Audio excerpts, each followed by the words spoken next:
Hammaga assalomu alaykum. YouTube O'zbekiston navbatdagi videosi orqali sizlar bilan ko'rishtirgandan xursandman. Bugun ham bitta kichkina muammo haqida gaplashamiz. Bu ko'proq O'zbekistondagi YouTube kanallar bilan bo'layotgan muammo hisoblanadi.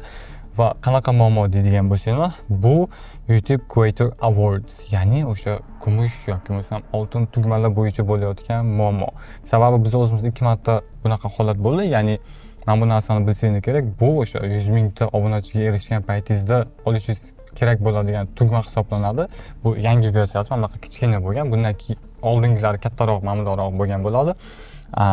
Va bundan keyin oltin, o'sha aytgandek olmos variantlari bor. Mana shu narsani O'zbekistonda kanallarni olishi bir qancha qiyinroq bo'ldi. Sababi biz o'zimizda ikkita YouTube kanal bilan xuddi shunaqa muammo bo'ldi va ikkalasi ham juda ham osonlik bilan bu muammoni hal qildik. Endi bu qanaqa muammo deydigan bo'lsangiz, siz mana keling kompyuterni stoliga o'tiraylik. Men sizlarga hozir aniq qilib sizlarga ko'rsatib tushuntirib beraman.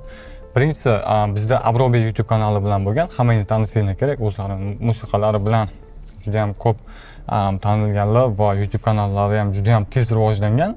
Ana shu kanalda va biz o'zimizning Ustex YouTube kanalida ham xuddi shunaqa muammo bo'lyapti. Qanaqa ishlaydi bu? Ko'rishingiz mumkin, men bu YouTube Help, o'sha Google Support ichidagi YouTube Creator Awards sahifasi va bunda misol gara YouTube Creator Awardni bosadigan bo'lsangiz, sizlarni eligibility'larini tekshirishga olib beradi. Bu yerda o'sha emailda bo'lishingiz kerak yoki bo'lmasam aloqador emailda bo'lishingiz kerak. Continue'ni bosasiz, sizga talablarni tushuntiradi. Yana bitta continue'ni bosasiz. Aytgancha bu haqida alohida video qilganman. Mana bu tomonda chiqadi, bemalol ko'ra olishingiz mumkin yoki bu yog'ida. Mana bu joyga biz YouTube URL'ini yoki bo'lmasam ID'sini kiritishimiz kerak. Buni qanaqa olamiz deydigan bo'lsangiz, hozir ID faqatgina dashboard, ya'ni o'sha studiyaning ichida chiqayotgan mana tepa tomonidan ko'chirib olamiz va bu joyga solamiz. Continue. Ko'radigan bo'lsangiz, hozirgi holatda bu ishladi, sababi buni alohida hal qilganmiz, lekin bu ishlamayotgan holatda sizga aytadi. Ya'ni bo'ldi, mana bu joyda muammo chiqyapti, bu muammoni hal qilish uchun supportga yozing deydi. Siz qanaqa supportga yozasiz bu holatda? Sababi mana bu joydan yozish ehtimolingiz deyarli yo'q, faqatgina feedback bor xolos. Bu holatda men sizga ikkita email ko'rsataman. Birinchi email aynan shu Ustex'dagi emailniki, Google'dan kelgan, bu kopiya, men gaplashgan chatimniki. Bu chatda sizlar bu studiyani ochgan paytingizda tepa tomondan topsangiz bo'ladi. Chat with Creator Support degan joyi bor. Ochasizlar, pastda mana bunaqa qilib chiroyli qilib qo'yishgan YouTube Help. Pastki tomonda Something Else degan joyi bor. Ya'ni mana shu joyni bosganingizdan keyin sizlarni assistent bilan, haqiqiy odam bilan bog'lab beradi va mana shu joyda siz bemalol gaplashib muammongizni tushuntirishingiz mumkin. Faqat muhim joyi bor. Bular mana bu emaillar kopiyasini ko'radigan bo'lsangiz, case ID ochib berishganidan keyin kanalni ID'sini so'rashadi ko'proq yoki bo'lmasam sizga emailingizda bor bo'ladi. Mana bu kanal haqida gapiryapsizmi deb ID'sini so'raydi. Va mana shu joyda tushunmay qoladigan bo'lsangiz, ular tasdiqlab ola olmay qoladi bu narsani. Ya'ni mana bu joyda kanalning ID'sini berasizlar va bo'ldi. Ular ko'rib chiqadi, ha, bo'ldi, buni biz ichki jamoaga jo'natamiz, ular qaytadan tekshirib chiqadi deydi. Sababi asosiy muammo bo'layotgan narsa bu joyda kanal O'zbekistondan bo'lgani va ular qo'lda tekshirayotgan paytda kanalni qaraydi va qanaqadir o'zligi uchun kichkina muammolarni topayotgan paytda, ha, bu kanal mos emas ekan deydi. Va aynan xuddi shunga o'xshash narsa Abrobey kanali bilan bo'lgan. Sababi kanal davlatda O'zbekiston ko'rsatilmagan, umuman boshqa davlat ko'rsatilgan, lekin bular qayta tekshirib chiqqanida, ya'ni bizdan case olib qolib tekshirib chiqqanda ko'rishingiz mumkin, Belarus, Kuba, Iran, Myanmar, North Korea, Russia, Somaliya, Sudan, Siriya, Tojikiston va Ukraina kabi davlatlarga biz jo'natib bera olmaymiz va u yoqdagi kanallar bu narsadan foydalana olmaydi degan javob berishyapti YouTube'dagilar. Lekin kanal O'zbekistondan ochilgan va davlat Yevropadagi qaysi bitta davlatida aniq esimda yo'q. Mana shu holatda biz tushuntirdik. Mana bunaqa holat bo'lyapti. Kanal O'zbekiston qaytadan tekshirib chiqsangiz bo'ladi degan narsani berdik va aynan shu joyda ular tekshirib chiqishdi va redeem kodni berishdi. Ya'ni aynan shu redeem kod yordamida siz bemalol keyin bu narsani olishingiz mumkin bo'ladi. Va mana bu joyda ham ustchasi agar emailni ko'radigan bo'lsak, ular case olib qolishgandan keyin alohida mana emailga o'sha internal teamga jo'natishyapti. Mana bu joyda yozib qo'ygan.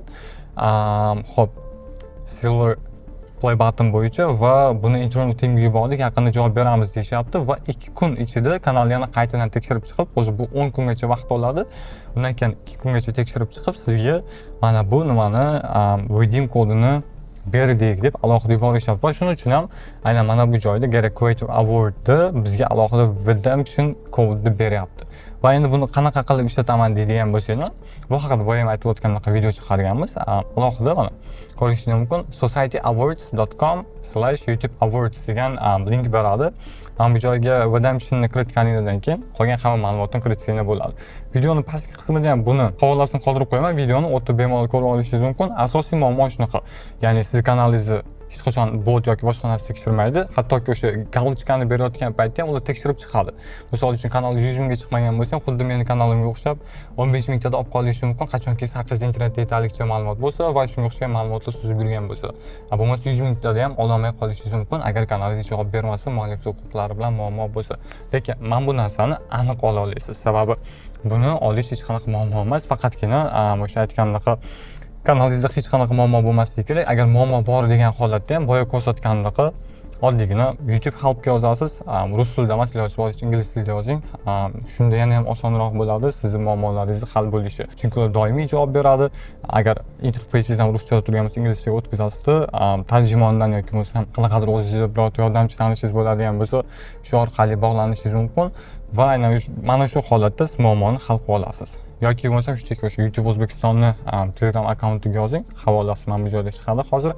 Men harakat qilaman agar sizda ham shunaqa muammo bo'layotgan bo'lsa, yordam berib muammongizni hal qilishga yoki bo'lmasa boshqa muammolaringiz bo'layotgan bo'lsa ham uni ham albatta olishingiz mumkin. O'ylashimcha barchasi tushunarli. Ya'ni muammo shundan iboratki, mana bu narsani olayotganingizda sizga yo'q, kanaling javob bermaydi yoki bo'lmasa qanaqadir muammo bor, biz tekshira olmadik degan javobi berishi va bu holatda siz YouTube helpga yozib, vaziyatni tushuntirganingizdan keyin, kanalingiz ID'sini yoki bo'lmasa ссылкасini berganingizdan keyin ular ichki jamoa orqali tekshirib olishi va aynan o'sha ichki jamoaning javobiga qarab turib sizga bu mukofotni, ya'ni mana bu mukofotni yuborish uchun, qabul qila olishingiz uchun alohida o'zligini unique redemption kodini berishi. Bo'ldi. Qolgani juda ham oson. Sababi aynan o'sha redemption kodni olish eng muammosi. Va shu joyda ham u kodni hech kimga bermasligingiz kerak. Masalan, hozir men bu kodlarni hammasini yashirib qo'ydim. Misol sizda bo'ladigan bo'lsa, siz xohlagan nomingizni yozib o'zingiz zakaz qolishingiz mumkin. Ya'ni buni o'zlashtirib olishdan oson narsa yo'q. Shuning uchun ham redemption kodga ham ehtiyot bo'lasizlar va mana bu holatda shunaqa muammo chiqadigan bo'lsa, bo'ldi, ololmas ekanman yoki kanalimga bermas ekan demasdan, shunchaki ozgina izlanib harakat qilib ko'rsanglar bo'ldi. O'ylashimcha sizlarga yetarlicha qiziqarli ma'lumotlarni bera oldim va foydali bo'lgan bo'lsa xursandman. Albatta keyingi videolarda qanaqa mavzudagi videolarni ko'rmoqchisizlar, albatta izohlarda yozib qoldiring va YouTube kanalimizga obuna bo'lib, videoga like bosib, qiynalayotgan shunaqa muammo bilan duch kelgan do'stlar bo'ladigan bo'lsa, yuborib qo'yishni unutmang. Keyingi videolarda ko'rishguncha